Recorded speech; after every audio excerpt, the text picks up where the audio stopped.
Students, आज हम पढ़ेंगे भाषा। भाषा क्या होती है बेटा? भाषा वह माध्यम है जिसके द्वारा हम अपने विचारों और भावों को प्रकट करते हैं और दूसरों के भावों और विचारों को समझते हैं। मैं फिर से रिपीट करती हूँ, भाषा हम किसे कहते हैं? भाषा वह माध्यम है जिसके द्वारा हम अपने विचारों और भावों को प्रकट करते हैं और दूसरों के भावों और विचारों को समझते हैं। अब भाषा दो प्रकार की होती है, मौखिक भाषा और लिखित भाषा। भाषा कितने प्रकार की होती है बेटा? दो प्रकार की, एक मौखिक भाषा और एक लिखित भाषा। अब मैं समझाऊंगी आपको मौखिक भाषा। मौखिक भाषा जो हम बोलते हैं और सुनते हैं उसे हम कहेंगे मौखिक भाषा। जैसे मैं आपसे बोल रही हूँ और आप सुन रहे हो, तो ये क्या हुआ? मौखिक भाषा हुई। और यह भाषा का प्रारंभिक रूप है, क्योंकि सबसे पहले हम सुनना और बोलना ही सीखते हैं ना, तो ये हमारी प्रारंभिक भाषा है। अब जैसे संगीत सुनना, फ़ोन पर बातें करना, भाषण देना, और ये सब क्या है? ये मौखिक भाषा के उदाहरण हैं। बेटा आपको समझ में आ गया मौखिक भाषा। अब हम पढ़ेंगे लिखित भाषा। लिखित भाषा क्या होती है? जो हम कुछ लिखते हैं और पढ़ते हैं वो होती है लिखित भाषा। और ये भाषा का स्थायी रूप है, क्योंकि लिखी हुई जो बातें हैं वो हमारे पास में सेव रहती हैं, बहुत अधिक समय तक हम उसको सुरक्षित रख सकते हैं, इसलिए ये होती है लिखित भाषा, स्थायी भाषा। अब जैसे पत्र लिखना, अखबार पढ़ना, कंप्यूटर पे काम करना, कुछ लिखना, कहानी लिखना, ये सब क्या होता है? लिखित भाषा के उदाहरण है। अब हम पढ़ेंगे विभिन्न देशों में विभिन्न भाषाएं कौन कौन सी बोली जाती हैं। जैसे हिंदी भाषा। हिंदी भाषा भारत के अधिकांश देशों में बोली जाती है और भारत में अंग्रेजी और उर्दू भाषा का भी प्रयोग किया जाता है। अब कुछ भाषाएं ऐसी हैं जिन्हें संविधान में मान्यता प्राप्त है।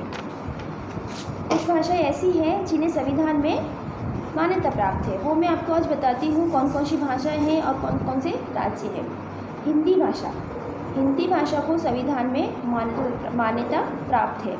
अब हिंदी भाषा कहाँ कहाँ बोली जाती है? मोस्टली हरियाणा, उत्तर प्रदेश, हिमाचल प्रदेश, राजस्थान, बिहार, दिल्ली, मध्य प्रदेश, छत्तीसगढ़ और झारखंड। मैं फिर से रिपीट करती हूँ, हिंदी भाषा कहाँ कहाँ बोली जाती है बेटा? हरियाणा, उत्तर प्रदेश, हिमाचल प्रदेश, राजस्थान, बिहार, दिल्ली, मध्य प्रदेश, छत्तीसगढ़ और झारखंड। अब पंजाबी भाषा। पंजाबी भाषा पंजाब में बोली जाती है। बांग्ला भाषा पश्चिम बंगाल और त्रिपुरा में बोली जाती है। नेक्स्ट है तेलुगु। तेलुगु भाषा आंध्र प्रदेश में बोली जाती है और गुजराती भाषा गुजरात में बोली जाती है। असम में कौन सी भाषा बोली जाती है बेटा? असम में असमिया भाषा बोली जाती है। और एक भाषा होती है बोडो। बोडो भाषा असम, मेघालय और बांग्लादेश में बोली जाती है। बोडो भाषा कहाँ बोली जाती है? असम, मेघालय और बांग्लादेश में। महाराष्ट्र में कौन सी भाषा बोली जाती है? महाराष्ट्र में बोली जाती है मराठी। तमिलनाडु में तमिल भाषा बोली जाती है और केरल में मलयालम भाषा बोली जाती है। इसी तरह अलग अलग राज्यों में अलग अलग भाषा बोली जाती है। नेक्स्ट आते हम नेक्स्ट टॉपिक पर, लिपि। लिपि किसे कहते हैं? भाषा को लिखने के लिए एक विशेष चिन्ह और कुछ विशेष संकेत होते हैं, उसे हम कहते हैं लिपि। मैं फिर से रिपीट करती हूँ, भाषा को लिखने के लिए जो विशेष संकेत या चिन्ह होते हैं उसे हम कहते हैं लिपि।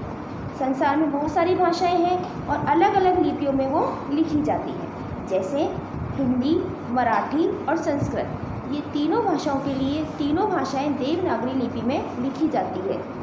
कौन कौन सी भाषा देवनागरी में लिखी जाती है? हिंदी, मराठी और संस्कृत। इन तीनों की जो लिपि है उसे हम कहेंगे देवनागरी लिपि। नेक्स्ट है उर्दू। उर्दू की लिपि होती है फारसी, अंग्रेजी की लिपि होती है रोमन और पंजाबी की लिपि होती है गुरुमुखी। उर्दू की लिपि कौन सी होती है बेटा? फारसी, अंग्रेजी की लिपि होती है रोमन और पंजाबी की लिपि होती है गुरुमुखी। सभी लिपियों के अलग अलग चिन्ह होते हैं। अब आती है हमारी मातृभाषा। मातृभाषा क्या होती है बेटा? जन्म लेने के बाद व्यक्ति जो प्रथम भाषा सीखता है वही हमारी मातृभाषा होती है। जन्म लेने के बाद व्यक्ति जो प्रथम भाषा सीखता है वही हमारी मातृभाषा होती है। अच्छा ये बताओ, भारत की मातृभाषा क्या है? नहीं पता। भारत की मातृभाषा हिंदी है। अब है राजभाषा। राजभाषा किसे कहते हैं? किसी राज्य या देश में घोषित भाषा जो होती है उसे राजभाषा कहते हैं। समझ आया? किसी राज्य या देश की घोषित भाषा उसे हम क्या कहते हैं? राजभाषा, जो कि सभी राजकीय प्रयोजनों में काम आती है। किस में काम आती है राजभाषा? राजकीय प्रयोजनों में। अब आपने अपने स्कूल में 14 सितंबर 1949 को एक दिवस मनाया होगा।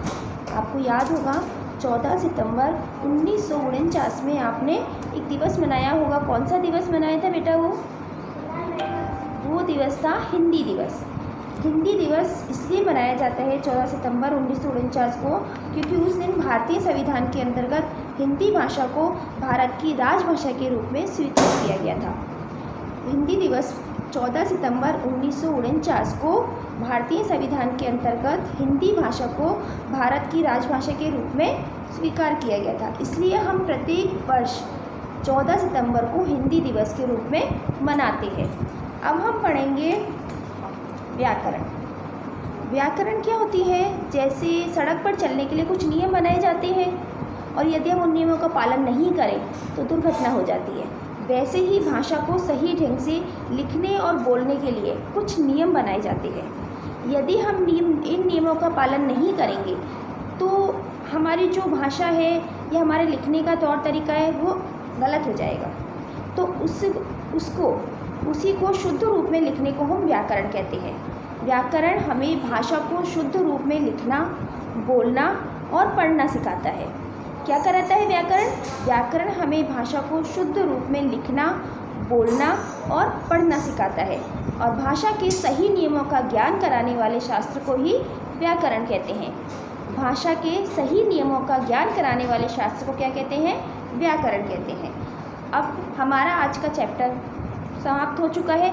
अब मैं आपको कुछ क्वेश्चन दूंगी करने के लिए, वो क्वेश्चन आपको अपनी क्लास वर्क कॉपी में करने हैं।